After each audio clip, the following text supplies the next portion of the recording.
Have you ever tried so hard to fix one mistake that you ended up breaking everything else around you? This story will remind you that sometimes peace is found not by fixing, but by letting go. Once upon a time, in a quiet village surrounded by golden wheat fields, there lived an old farmer named Hari. He wasn't rich, but everyone in the village respected him for one thing: his kindness. He had a small farm, a loving wife, and a son who often helped him in the fields. Every morning, Hari would walk to his barn, feed the cows, and whisper softly to his crops, as if they could hear his words.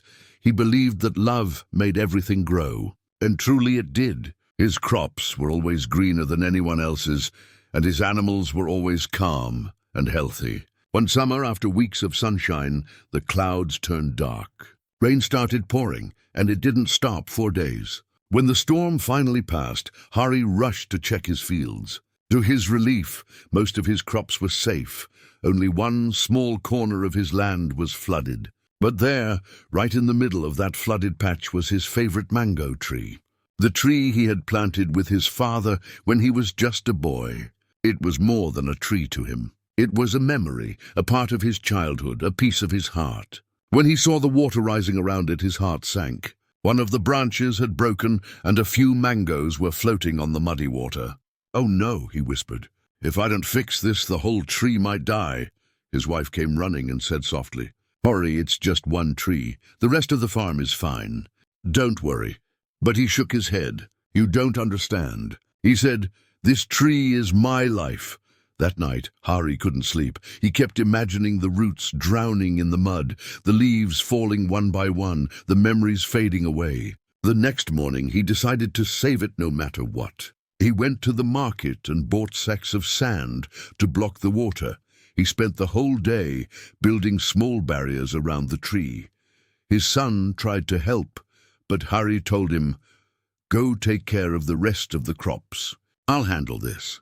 Days passed. They soon returned, but Hari didn't notice his other crops drying up. He was too busy pouring all his energy into that one mango tree. He removed mud, adjusted the soil, and tried to tie the broken branch with ropes.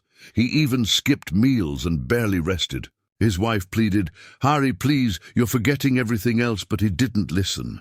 One morning, while checking the tree again, he saw something small, a few new leaves. His eyes filled with tears. "It's working," he said happily. "I knew I could save it," but what he didn't see was that the rest of his field, the rice, the wheat, the vegetables, had started turning brown. Without his care, weeds had taken over. Pests had spread. The soil had dried. Weeks later, the mango tree finally looked strong again. Hari smiled proudly, but when he turned to look at this land, his smile disappeared. All around him was silence. The once green field was now dead and dry. Hundreds of plants, months of hard work, all gone.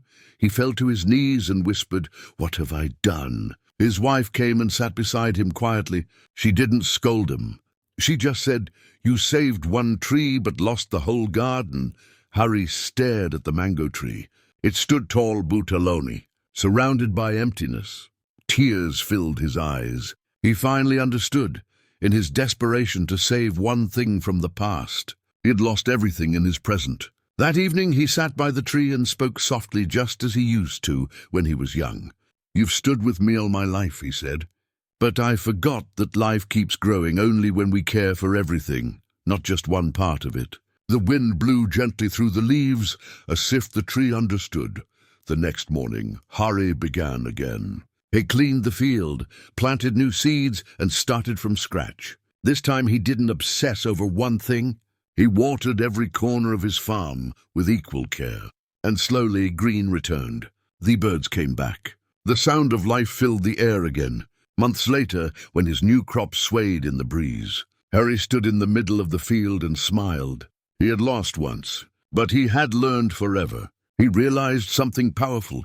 Sometimes we hold on too tightly to one broken thing. A mistake, a loss, a memory, a person. And in trying to fix that one thing, we lose the peace and joy that's still alive around us. Sometimes it's not about fixing. It's about forgiving. It's about moving forward. It's about choosing peace over perfection. Hari never forgot that lesson. Every time he walked by the mango tree, he would touch its trunk and whisper, "Thank you for teaching me when to hold on and when to let go." In life, you will make mistakes.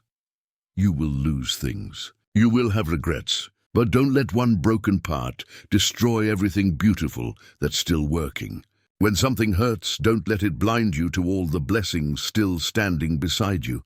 Take care of your whole garden, your heart, your peace, your relationships, your dreams. Because what you water grows, and what you ignore withers. So today, look around you. See what's still good, still growing, still beautiful. Protect that. Appreciate that. If this story touched your heart, take a moment to share it with someone who might need this reminder today. And tell me in the comments, what is one thing you've learned to let go of in your life? Because sometimes letting go isn't the end of something. It's the beginning of peace.